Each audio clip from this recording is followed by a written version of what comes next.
Hey guys, John here. When someone makes a comment on one of my videos, uh, YouTube sends me an email and says, "Hey, you've got a comment on one of your videos." If it's a short comment, I'll see it in the email. If it's a long one, I'll see the beginning and it'll say, "Read more," which will jump me back over to YouTube to read the rest. And there's been an interesting trend that I find, which I'm hoping is exactly what I think it is, and if it is, it makes me overjoyed.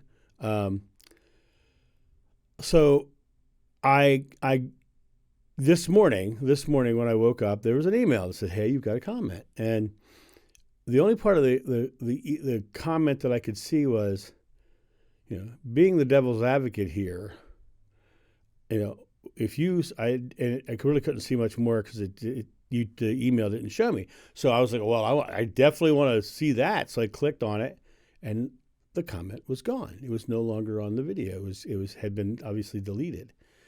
And one of the reasons this, first of all, makes me overjoyed is a lot of times I've gotten a few of these where they make a comment and I go over to see it and it's gone.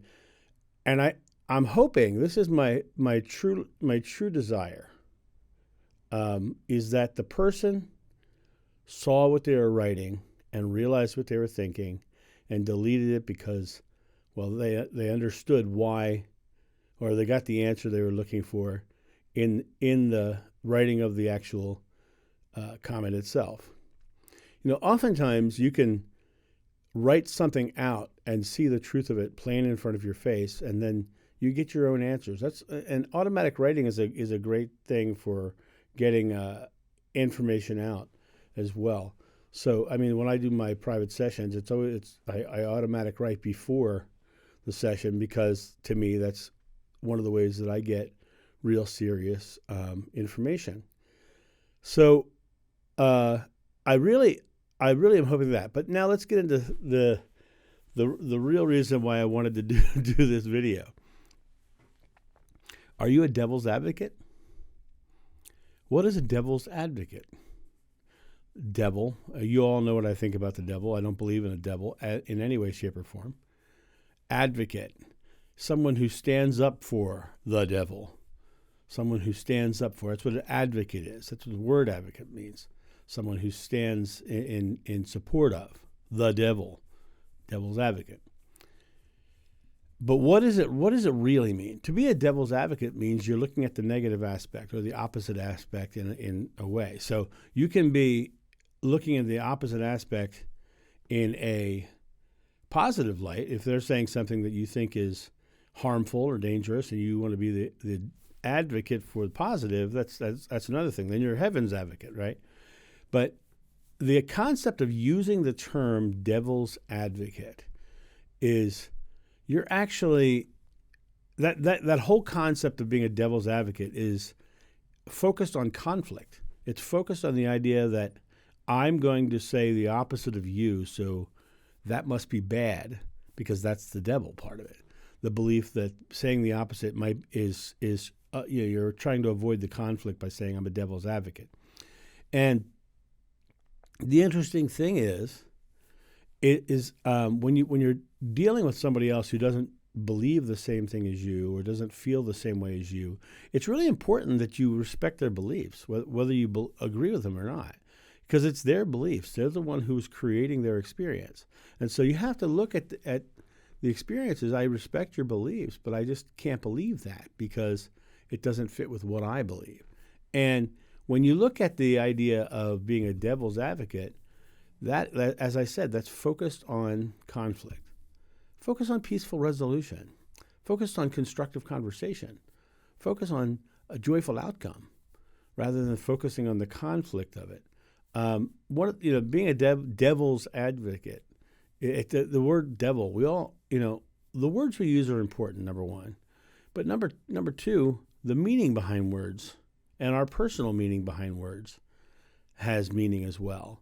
So you want to look into the concept of what is a devil's advocate? Why am I being the devil's advocate? Am I just trying to avoid a conflict? And if you're trying to avoid a conflict, you're focused on the conflict, right?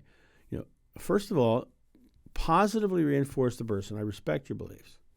You know, and if you don't respect their beliefs, just accept that they believe that. Whether you agree with it or not, just accept that they believe it, because each one of us has our own experience. As you know my famous line, right? Well, my mom's famous line, actually. Spirituality is a personal journey. It's not for you to dictate what your beliefs are right, because maybe for them your beliefs aren't. But the idea is that you are here to express love, right or wrong. You are here to express love, and if that's the key, if that's your belief, and you don't have to take that belief either. But if we're here to express love, or we want a peaceful world, or we want a joyful world, or we want an easy life, then we have to live that. We have to be that. We have to express that. And when we focus on conflict, we're not. When we focus on problems, we're not.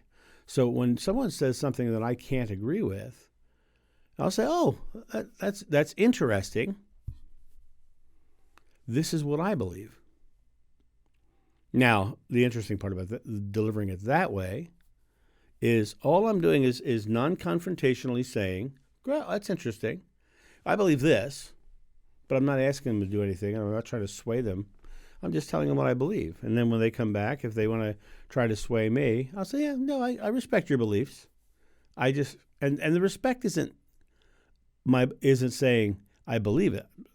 I respect their beliefs. I respect them believing that. You can do that. Now, if, like I said, if their beliefs are white supremacy or hatred or racism, of course I'm not going to respect those beliefs. But one of my lines that I use on a regular basis, my God is love. And I'm sorry, I can't believe that, because my God is love, not fear, hate, or judgment. And that usually shuts them up and they go away. But you don't have to in any way, shape, or form sway somebody. It's not about, we're not here to do what the Catholics did to South America. We're not here to do that, to sway people to our beliefs so that we have power, right? No, we're not here to do that. We are here to express ourselves fully, to live. You don't need a church, you don't need a religion, you don't need a doctrine, you need to be truly loving, caring, and kind. And that is spirituality. You don't need a church. Churches are just buildings. That's all they are. And the reason they have holy or sacred meaning is because we believe they do. It's all about belief. The best church in the world is a walk in the woods, because you're out there and you're feeling that fresh air and you're relaxed and you're down to your authentic self and you're just being out there and you're like, oh, it feels so good. That is closer to God than most churches are. And for me, for somebody else, it might be completely opposite. It might be their belief may say, I'm so at home here, I'm so comforting here. Now, the other day I did a video on community, right? And I said, go do the things you like to do and create community around things you like to do. And if you go to church and it doesn't ring true and it doesn't feel, you don't like what they're saying, and then it's not where you should be. You should be where you meet people you like and love. I did Renaissance festivals for many years, and it was one of the most open places to talk about spirituality on earth, because there were so many different beliefs there, and all of them were in community sharing their different beliefs. And, none of us ever said, well, to be the devil's advocate, I'm going to say blah, blah, blah. Because we're never looking for conflict. We were always looking for a method of learning about each other and each other's beliefs and finding what was true for ourselves. And that's really important. Rather than being a devil's advocate, be a love advocate. Be a love advocate. Go out there and just love, no matter what anybody else believes. And one of the biggest issues that I find in the world today is people get offended when people don't believe what they believe. And, you really, it makes no sense to do that, because all that is that person wanting to be right, wanting to be in power because they were the ones who believed their way of thinking. And I believe in true equality, and I believe in and love for all people equally. That no person is greater or less than anybody else. But I don't want to see any. I don't look down on a race, and I'm hoping that the people of that race don't look down on me for my being a white man. Because I think if we get into this back and forth struggle and conflict like the devil's advocate is creating, rather than the outcome, and for me the outcome is there is no racism, right? And it's not a negation of it. Is I'm creating a world where all men are equal. And how do you create that world? You create that world by treating people like all men and women and children and sexual orientation and religious are equal. Someone comes to you with a belief that doesn't match yours, they're not wrong. They're just different, but they're still equal because they're on their own journey as well. You don't have to sway anybody, and you should not be trying to sway anybody. If you truly want your beliefs to be recognized and to be seen as something of value, then the way you do that is to live your beliefs. And when you live your beliefs, you shine so bright that people go, oh, what's that? How come I don't feel that way here? Your job is not to sway them. Your job is to be an example of your belief, be an example of what you're creating. And when you create that example, you no longer have to be the devil's advocate. You get to be the love advocate. And the love advocate doesn't preach. And the love advocate doesn't sway. And the love advocate doesn't judge, because love is not judgmental. So this is my thought on this. Don't be a devil's advocate. Be a love advocate. Have a great day, and I'll talk to you soon. See ya.